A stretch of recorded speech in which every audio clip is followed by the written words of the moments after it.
Eu já tenho dito para vocês, aqui na leitura das Escrituras, que Deus nos fez humanos para sermos humanos. De outro lado, a gente precisa entender que a nossa humanidade se dá toda num mundo decaído, num mundo que perdeu a glória de Deus, num mundo que perdeu as noções daquilo que é eterno, que é santo, que é justo, de maneira que todos os nossos atos de justiça, os nossos atos de amor, os nossos atos de misericórdia, as nossas tentativas de restaurar a realidade, se de um lado são todas coisas boas, de outro lado, elas carregam em si a maldição na qual nós estamos inseridos, na qual a gente é forjado, digamos assim. Por isso que existe a profecia bíblica, por isso que existe a revelação, por isso que existe um livro chamado Apocalipse, que no grego significa revelação, que vai mostrar o que está às ocultas em relação às melhores ações humanas, às melhores tentativas humanas, mostrando que tudo, às vezes coisas que aos olhos dos seres humanos são tão triviais, são carregadas de gravidade. Assim como a gente na psicologia social, na luta pelo direito das mulheres, a gente aprende, por exemplo, a detectar o mal com o qual é caracterizado uma frase pequenininha, uma frase inofensiva. A gente olha assim, né? Às vezes você está ali numa situação tão íntima, aí o cara chama você assim, ah, essa safada, mas aquele safado, quando você vai analisá-lo numa sessão psicoterapêutica, você descobre a gravidade que aquilo representa e você vai fazendo ligações. Assim também são as profecias bíblicas, especialmente as do Apocalipse, da Revelação, porque elas são carregadas de arquétipos. O que seria isso? Os arquétipos são traços presentes em todas as obras humanas, são características típicas a todas as ações humanas, aos pensamentos humanos, aos desejos humanos, que vão se repetindo, mas vão se repetindo e sendo elaborados de maneira disfarçada. E aí nós temos, por exemplo, arquétipos de autoridade, arquétipos de constância, arquétipos de força, arquétipos de coisas que vão sendo reveladas na medida em que a humanidade vai se processando, a história vai mudando.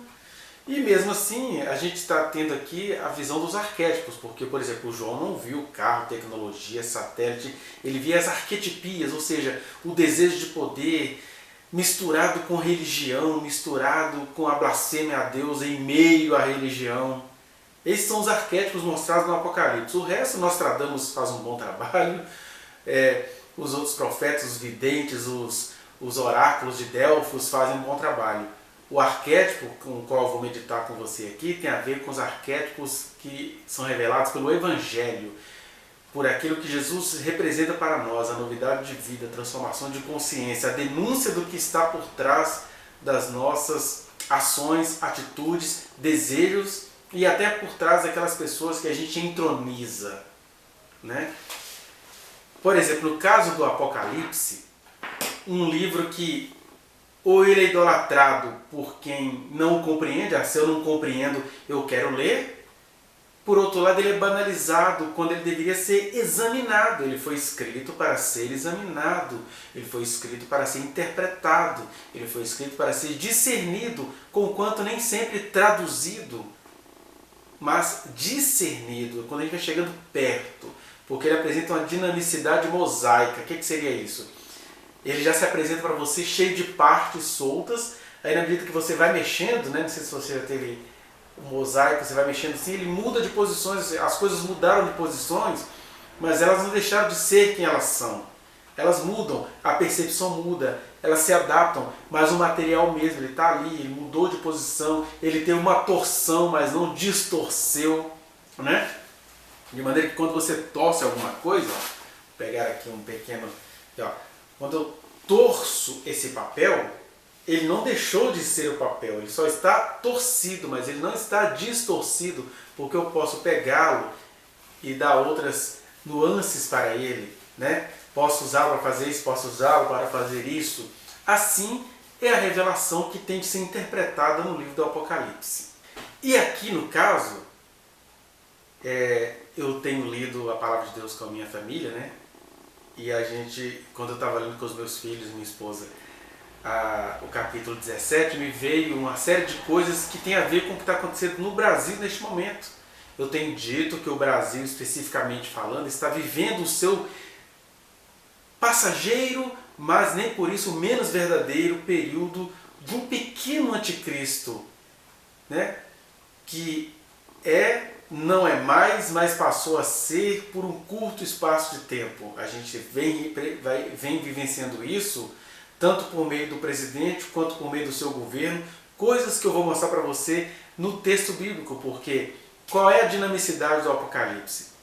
Ele está falando de coisas temporais misturadas com eternas, mas ele também está falando de coisas factuais com coisas genéricas. Então, o que seria temporal? O que estava acontecendo nos dias do apóstolo João. O que seria eterno? Que o próprio texto diz que aquilo que estava acontecendo lá, parte daquilo estava reservado para a eternidade, aquilo ainda ia acontecer.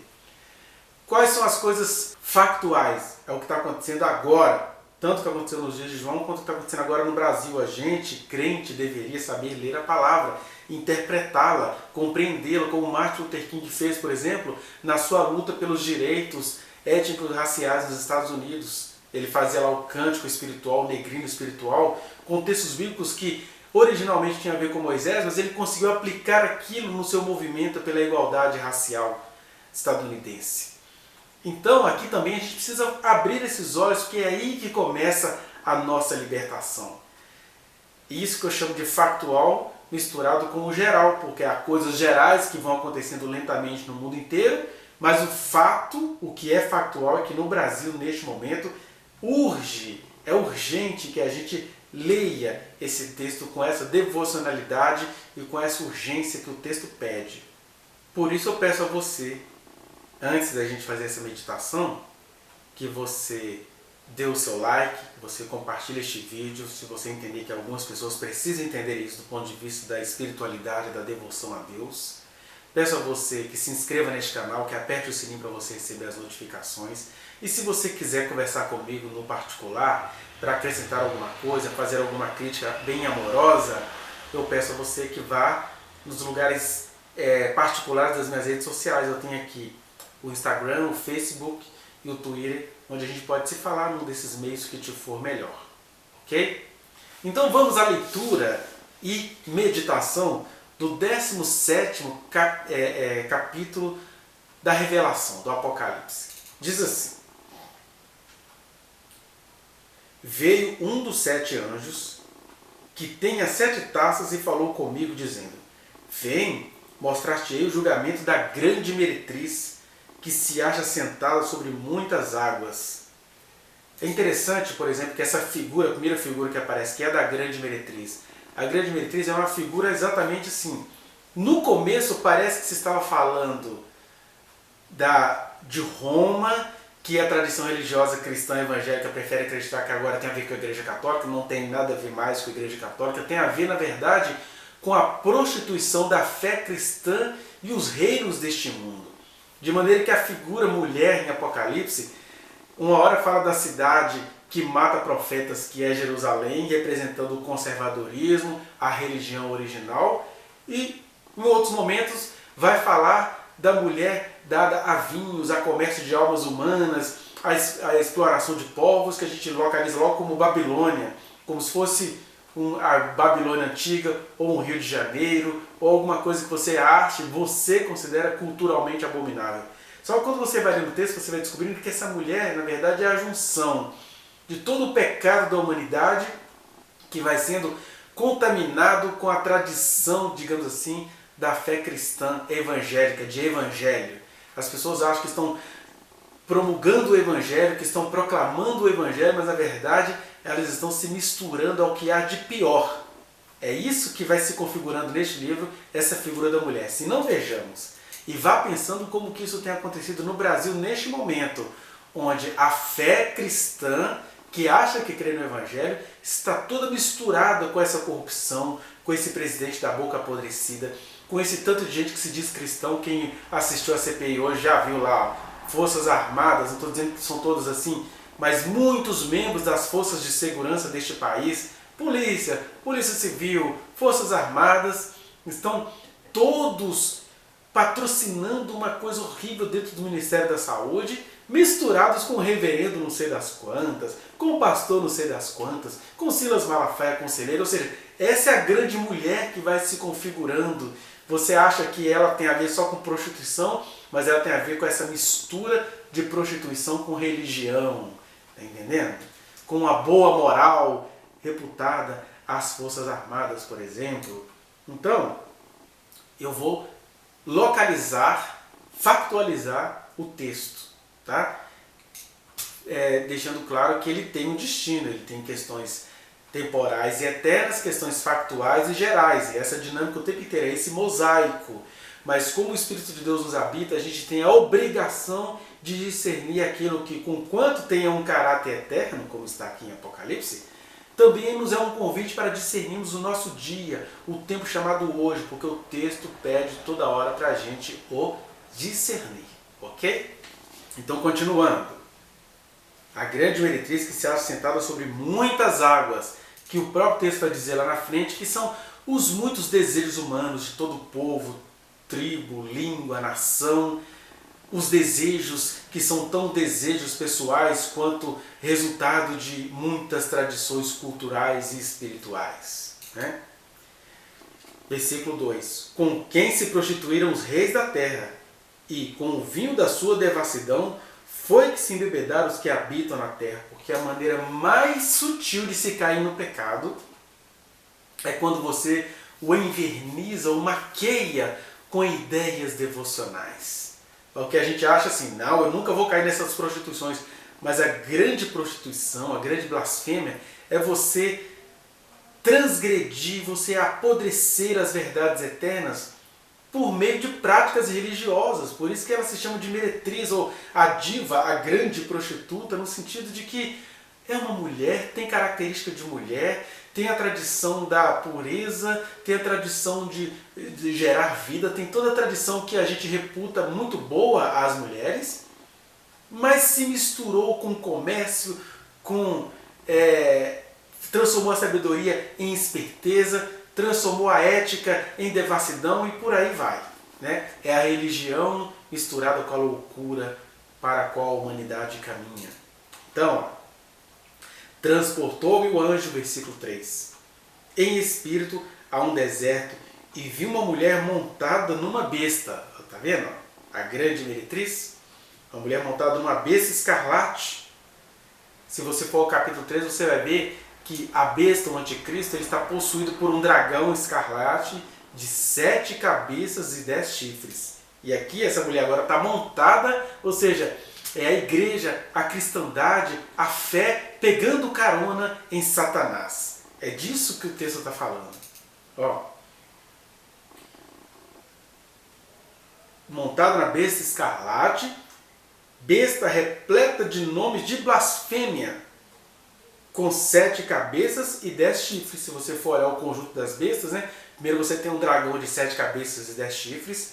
Aí depois emerge do mar, das muitas águas, onde essa mulher também está montada, uma besta de 7 cabeças e 10 chifres, porque está possuído pelo dragão de 7 cabeças e 10 chifres, ou seja, o diabo, o homus politicus, o anticristo por excelência. E depois, a partir destes, vem uma outra besta, que tem voz de cordeiro, mas fala como um dragão, que é o falso profeta, né? Então, todas essas bestas, vai dizer a revelação, na verdade são uma coisa só, é uma trindade, mas na verdade é tudo desejo humano, desejo humano, desejo humano, meia, meia, meia, o dragão, a besta e o falso profeta, ou seja, o diabo, o anticristo e a falsa religião, que parece demais com a verdadeira, mas é essa mulher aqui, ó. E aí o texto vai dizer então que essa besta escarlate, ela é repleta de nomes de blasfêmias com 7 cabeças e 10 chifres, ou seja, os governos que partem dessa besta, as autoridades, quem tem influência e a religião, tudo isso é repleto de nomes de blasfêmias. O que seria nomes de blasfêmias? A gente pensa logo que é xingamento, que é mandar Deus ir para aquele lugar. Na verdade, a grande blasfêmia a gente está vendo no Brasil neste momento. A grande blasfêmia é você usar da piedade para ter a credibilidade da população. É você usar É diferente você ser piedoso. Tem gente que não é piedoso, mas usa a piedade. Tem gente que não crê em Deus, mas usa Deus. Essa é a blasfêmia. Quando alguém fala assim, Brasil acima de tudo, Deus acima de todos. Na prática, por exemplo, você vê que o Brasil não é acima de tudo para o atual presidente, a pequena besta que está reinando sobre nós. E Deus acima de todo, tradução, Deus bem longe de todos. Só Deus me tira daqui. Ele está dizendo que ele está te contando que ele acredita, que ele acha que Deus é a favor de toda a pilantragem que ele sabe que ele é. Porque o atual presidente do Brasil, ele tem mais de 30 anos de vida política corrompida, mas ele foi vendo que quanto mais ele era um sincero profano, mais ele foi benquisto pelas igrejas, por aquelas pessoas que o admiraram e o elegeram e o sustentam. Aí ele começa a se esconder em Deus, porque ele mesmo acredita em Deus. A última blasfêmia que está no corpo dessa besta, que foi emitida esses dias antes dele ser internado, é que ele, quando o ministro Fux vai convidá-lo numa conversa a refletir sobre os seus atos, que ele está ofendendo o ministro do Supremo, ele está acusando o ministro do Supremo de pedofilia, de tráfico de drogas, sabe? E aí quando o ministro Fux vai lá, na minha opinião, desrespeitando a própria função dele de presidente do Supremo Tribunal Federal e do Judiciário desse país, ele vai lá conversar com a besta. O que a besta solta para ele? Uma blasfêmia. Vai falar sobre o perdão. Ou seja, não vem me questionar sobre o que eu fiz, não. O importante é perdoar, porque o Fux o perdoa para ele continuar fazendo o que ele pretende fazer, porque ele estava cheio de agendas essas semanas aí, agora está internado. Está usando a sua internação para comover a população. É isso que a Bíblia chama de blasfêmia. Aí quando ele sai da conversa com o Fux, ele vai conversar com os jornalistas, e os jornalistas fazem perguntas contundentes que um homem íntegro deveria responder. O que ele faz? Ele usa o Pai Nosso para fugir do assunto. Vamos rezar o Pai Nosso? Quem puxa aí? Pai Nosso, que estás no céu, santificado. O que é isso? É a besta proferindo blasfêmias. Porque essa mesma besta que é dita aqui como tendo o corpo repleto de nomes de blasfêmia, é a mesma besta que em Apocalipse 13 vai dizer que foi-lhe dada, 13 versículo 5, foi-lhe dada uma boca que profere arrogâncias e blasfêmias. Que é isso? Vamos regar o Pai Nosso e acabou essa conversa. O homem arrogante com a boca blasfema, usando o Pai Nosso para manter e esconder as suas corrupções. Estou te fazendo a ligação factual do texto do Apocalipse. Continuemos. E aí, a igreja sentada em cima dessa besta, pegando carona, né? Porque agora você não sabe discernir mais o que é a igreja e o que é uma sociedade falida. Está tudo misturado e as pessoas apavoradas com aquilo.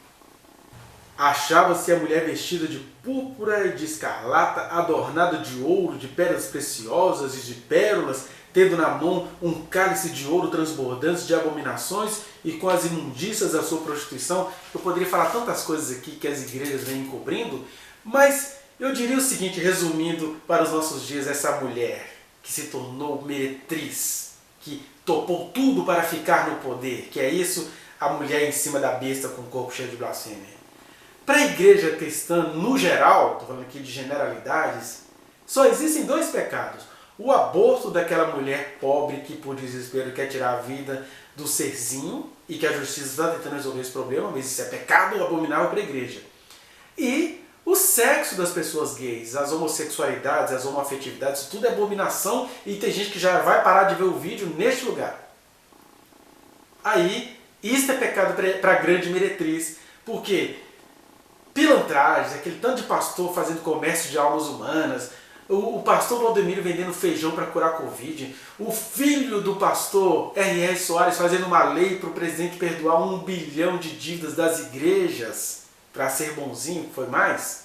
Enfim, toda a igreja defendendo a corrupção e um ser corrupto com a alma cheia de blasfêmias, isso para eles não é pecado não. Pecado é uma mulher ser mulher, pecado é uma pessoa se assumir na sua sexualidade.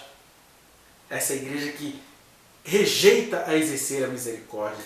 Daí toda essa coisa, a imundícia da sua prostituição que não se parece em nada com a misericórdia de Jesus.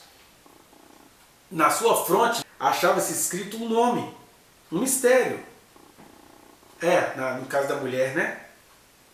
Babilônia, a grande, a mãe das meretrizes e das abominações da terra. Tá vendo? É uma revelação. Só que na verdade aqui Babilônia já está misturada inclusive com Jerusalém no sentido espiritual. Ou seja, aquilo que os evangélicos consideram pecado já tomou parte das suas práticas. Alguém pode falar assim, não, o Senhor falou que as portas do inferno não prevalecerão contra a igreja.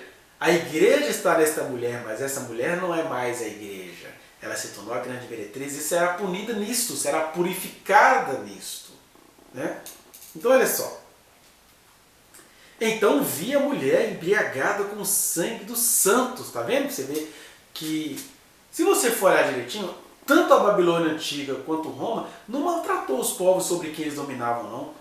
Todos os maltratos que Roma fez contra os cristãos no começo dos séculos, digamos assim, foram males patrocinados e acossados pelos judeus que perseguiam os apóstolos e fizeram Roma tomar raiva daquilo, que é o que acontece nesse país. Os religiosos desse país eles estão se tornando tão abomináveis que a sociedade vai tomando raiva, eles vão fazendo igual a atriz Fernanda Montenegro falou há alguns anos atrás. De que você tem preconceito? Eu tenho preconceito contra crente, porque os crentes vão se mostrando assim, vigiando o aborto das mulheres, vigiando o homossexualismo das gays, mas se tornando pecadores abomináveis. De maneira que quando alguém fala para você assim, eu sou evangélico, você já fica... Os piores alunos que eu tenho, os piores, são alunos evangélicos devotos, são desonestos nos trabalhos escolares, quando não fazem, né?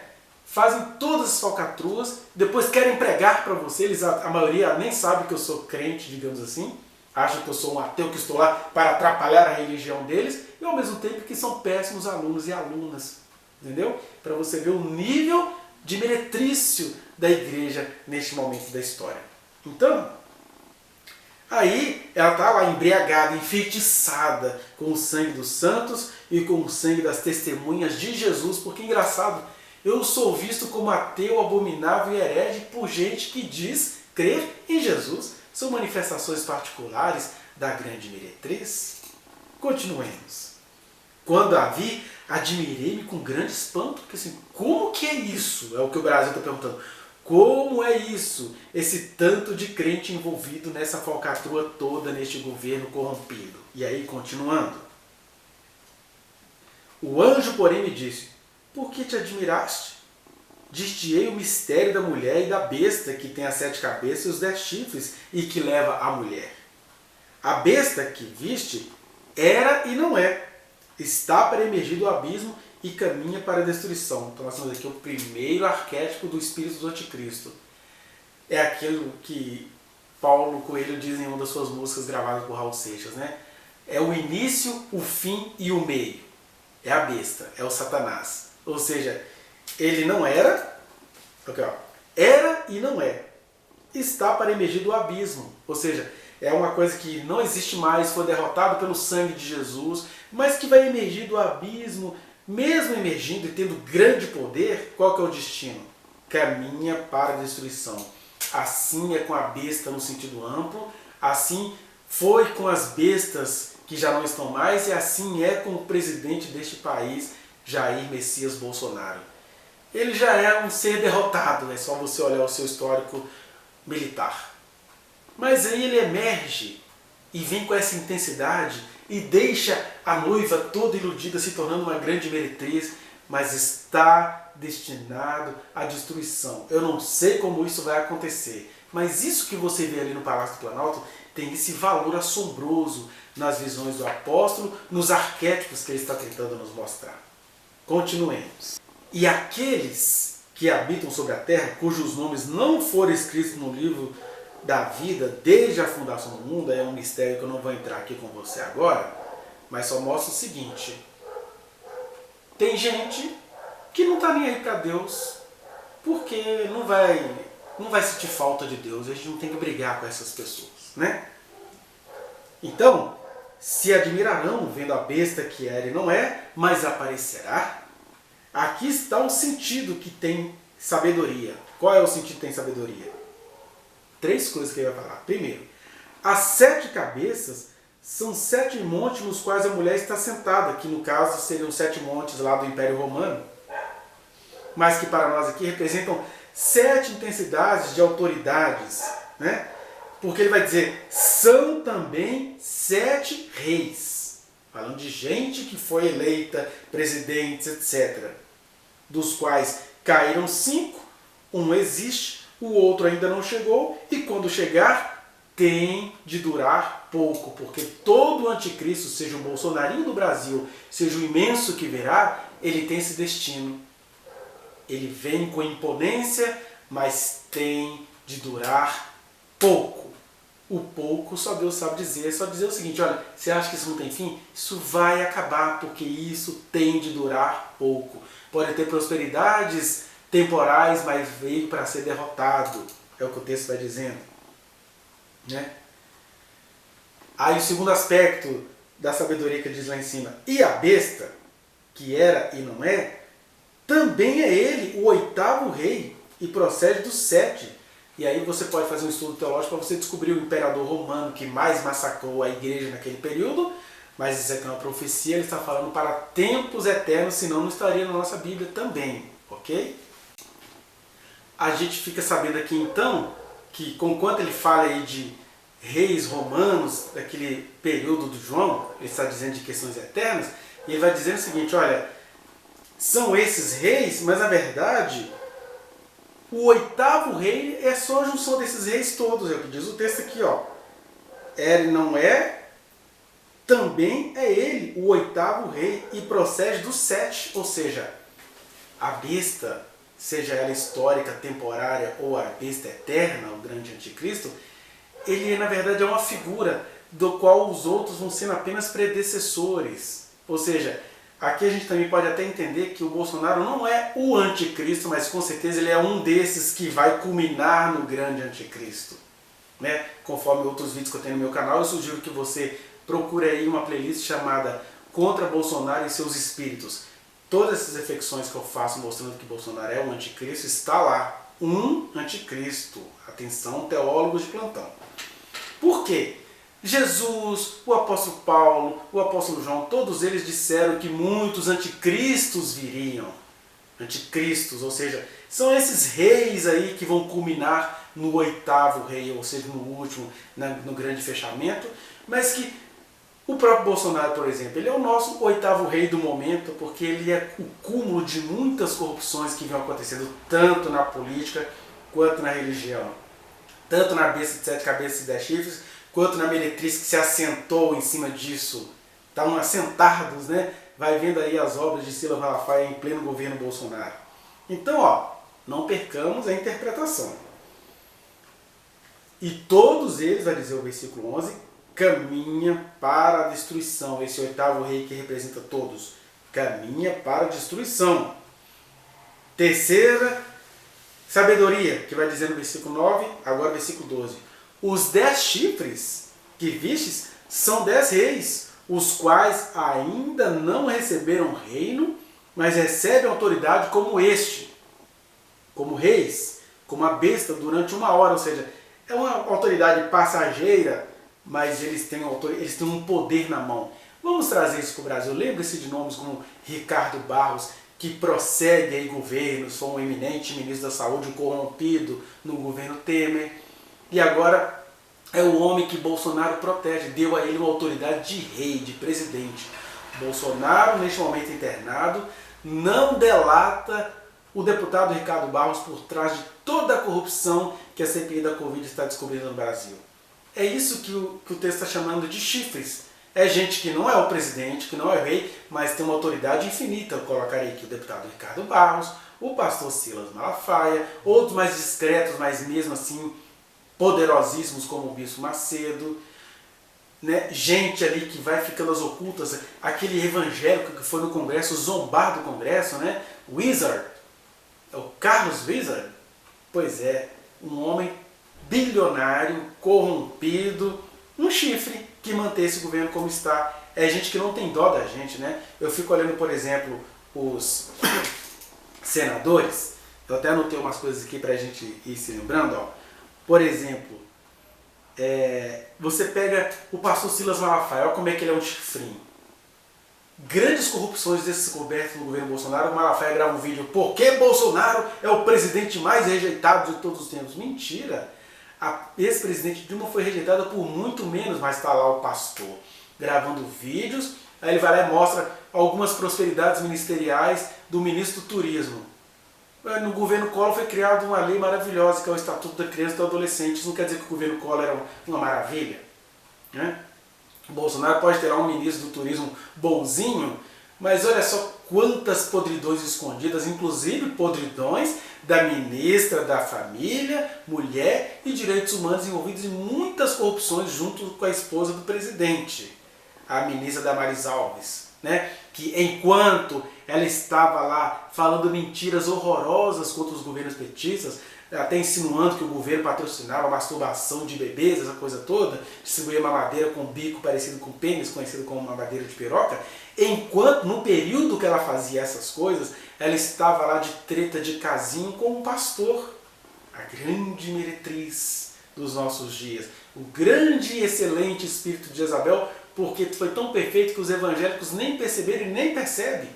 O ministro da Saúde, ou o ministro da Educação, que é um pastor, que ele fala assim: a minha atuação no Ministério da Saúde é mais espiritual do que política. Não! Ele é ministro da Educação, recebe verba pública, deveria ter uma educação para todos, mas eles pegam o dinheiro público e agem como uma besta, uma autoridade dessas que não é o presidente, mas age em favor dessa entidade do mal. Continuemos a nossa interpretação.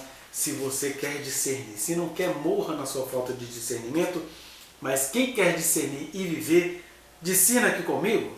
Estava me lembrando, por exemplo, você vai nos senadores lá, os 10 chifres, você vai na CPI da Covid, você tem lá Marcos Rogério, Carlos Reis, o Eduardo Girão, aquele de Pernambuco que fica vermelho quando ele quer defender Bolsonaro. Tem uma tropa chamada tropa de choque do governo que, quanto mais eles descobrem que tem coisa errada no governo, o que eles fazem? Não, o importante é que 400 mil vacinas foram liberadas, nem sei onde é que estão essas 400 mil vacinas, né? 200 mil pessoas milhões de pessoas foram vacinadas, não sei o quê.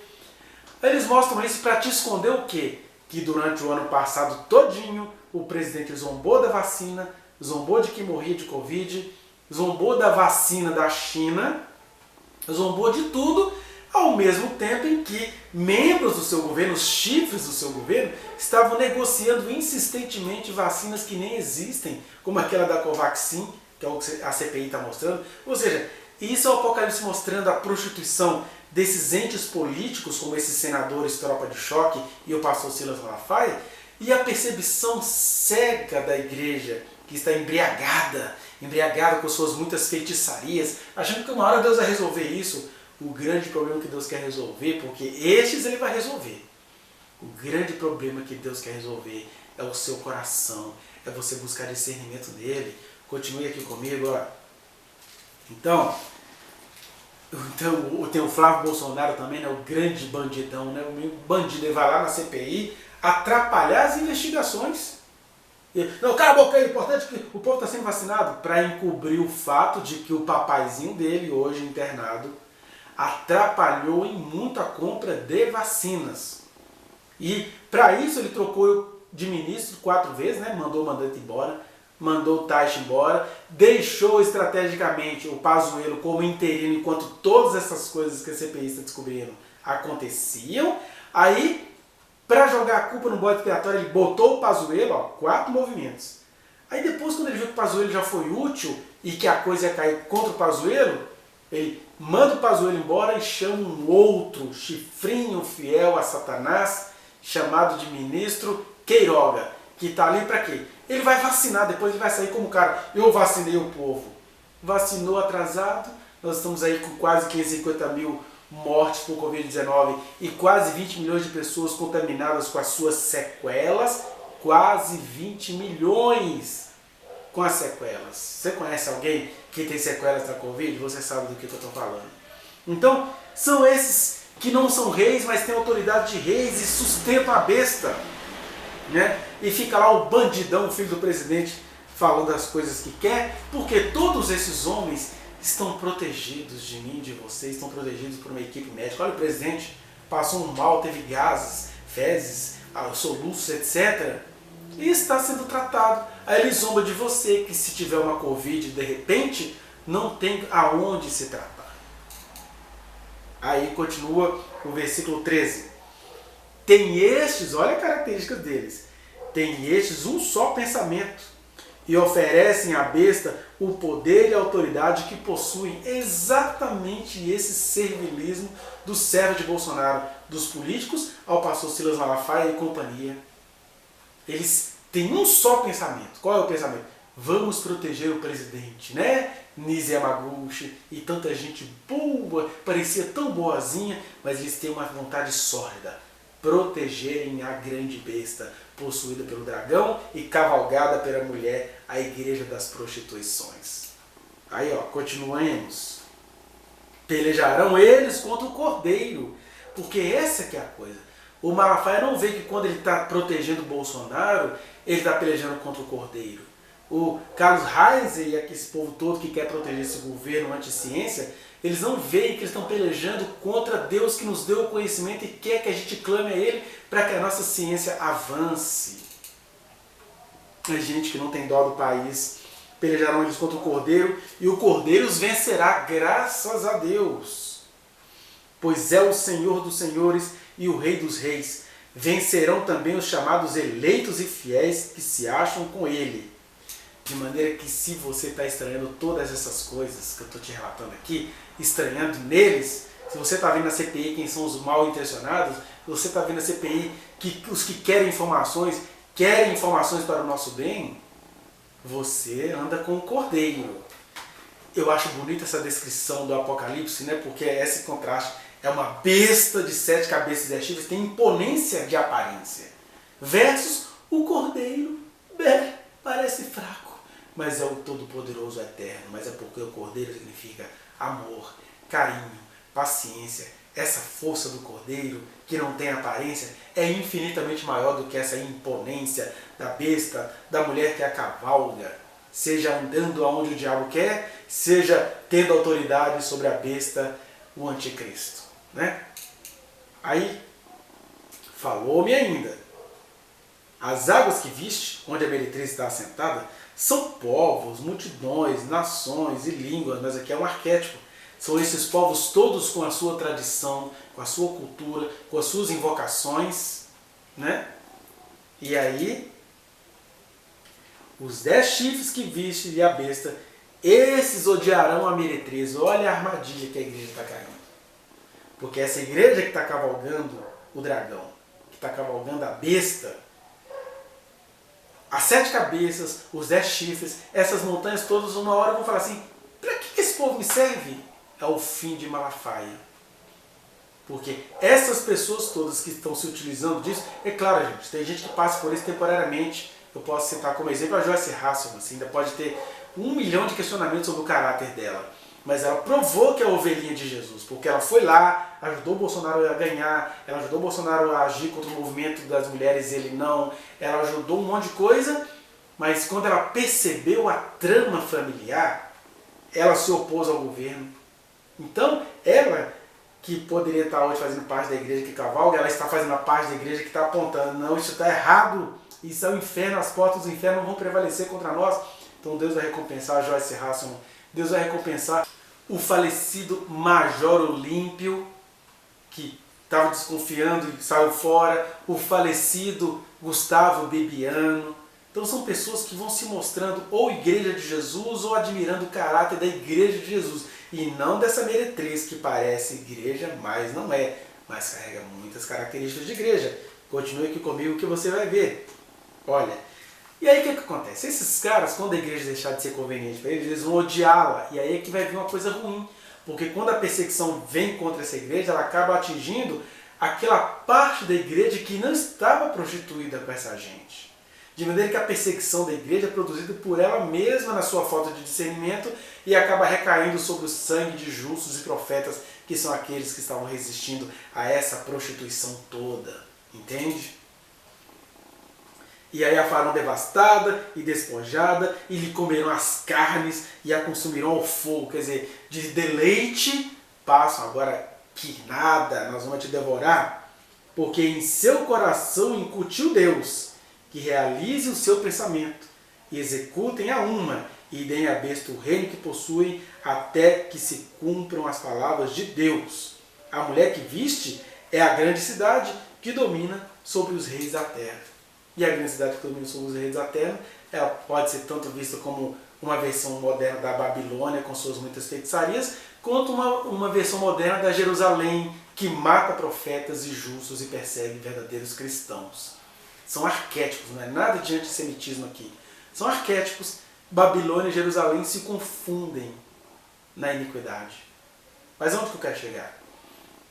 Que o texto que eu acabei de ler, diz assim, que Deus incutiu no seu coração que realizem o seu pensamento. Assim, esses caras vão realizar o desejo deles, porque quem ama o mal torna-se cativo do mal. Aí Deus fala assim, vão fazer o mal até o fim.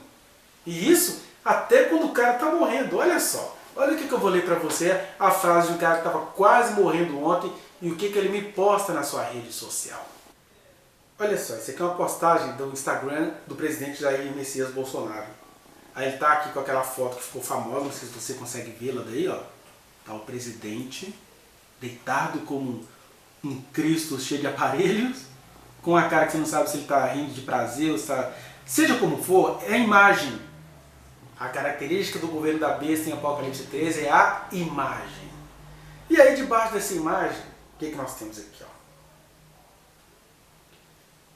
Eu não acho que foi o Bolsonaro que escreveu isso, deve ter sido o filho dele, o Carlos Bolsonaro, que é típico dele fazer isso. Mas, de qualquer maneira, olha o que a imagem da besta faz.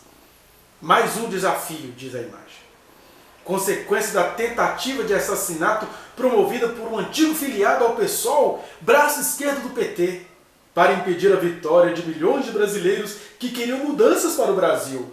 Um atentado cruel, não só contra mim, mas contra a nossa democracia. Ou seja, há vários conteúdos aqui injustos, injuriosos, caluniosos, mentirosos, criminosos. Primeiro, o homem que deu a facada no presidente Jair Bolsonaro, ele até já foi filiado ao pessoal, mas ele tem problemas mentais e já há muito tempo não tem nada a ver com o pessoal. Ele está tentando induzir o pessoal a achar que é o pessoal que planejou a facada. Já está comprovado que não foi. Segundo, essa facada é cheia de questões suspeitas, porque eles podem falar assim, o presidente sofreu a facada, eu não duvido. Mas olha só, cadê a camisa da facada? O pessoal de perto desse cara foi morto e tudo indica que por gente da equipe do Bolsonaro. Ou seja, o pessoal da pensão, quem pagou a pensão, os vizinhos da pensão, a dona da pensão, todo mundo foi eliminado, né? Você não sabe disso, né?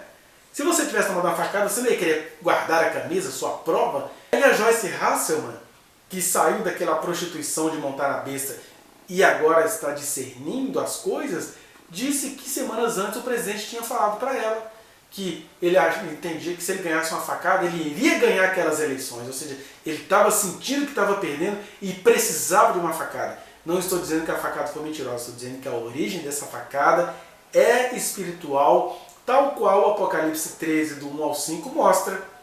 O que é que diz lá? Que uma das cabeças da besta foi ferida mortalmente e sobreviveu, e a partir dessa sobrevivência passou a ser respeitada cegamente pela humanidade. O homem escapou de uma facada e ele desejou essa facada e ele entendia que essa facada o faria ganhar as eleições, e hoje ele diz que as eleições foram fraudadas, mas a grande fraude é isso aí. Não que a facada tenha sido mentirosa, mas ela está dentro de um contexto, de uma trama espiritual maior do que o presidente. Olha o caráter de besta desse presidente. Aí ele fala que o pessoal que é puxadinho do PT, ou seja, no meio da doença, da morte dele, está tentando te fazer acreditar que isso é uma trama das esquerdas. Isso é uma coisa absurda. Isso é governo do anticristo. Mas, para finalizar, que eu já estou te cansando, o que Deus mostra aqui? Que Deus entregou esses homens aos seus próprios desejos. Por quê? Porque a igreja se tornou meretriz cavalgando na besta. Todas assim, é isso tudo que vocês querem? Bebam do próprio veneno, do próprio cálice. vai haver muita destruição. Mas o bom da revelação é que a coisa não acaba aí não. A coisa acaba assim, mostrando, ó, depois dessas coisas, capítulo 19, vi uma voz como de numerosa multidão dizendo: aleluia, a salvação e a glória e o poder são do nosso Deus, e por aí vai falando outras coisas. Mostrando que pode haver uma imagem terrível de ruína, mas o resultado é salvação, porque Deus vai dar aos homens aquilo que eles desejam, mas aqueles que confiaram no Senhor, que receberam o seu Evangelho, vão resplandecer como luz. Uns agora, tem muita gente morrendo que não está aguentando isso tudo e está sendo salvo, né? Mas outros ainda vão ver no Brasil, nesse pequeno tempo e espaço, porque assim como há o anticristo passageiro, nós temos também os nossos paraísos passageiros antes que venha o grande e eterno paraíso. Então você vai ver toda essa potestade da imagem caindo. Essa é a esperança. Mas para a gente entender a eternidade da esperança, a intensidade da alegria que a esperança nos traz, a gente precisa ter consciência da gravidade das bestas que estão sobre as nossas cabeças. Mesmo assim, mesmo com essa besta sobre a nossa cabeça, mesmo com a mulher igreja prostituída sentada em cima da besta, mesmo assim, um só é o meu e o seu Senhor, o Cordeiro com essa cara de fracote, imponente e maravilhoso, do qual a besta morre de medo. Fique com essa esperança. E se você gostou dessa palavra, eu te peço, compartilhe este vídeo e muito obrigado pela sua paciência e atenção.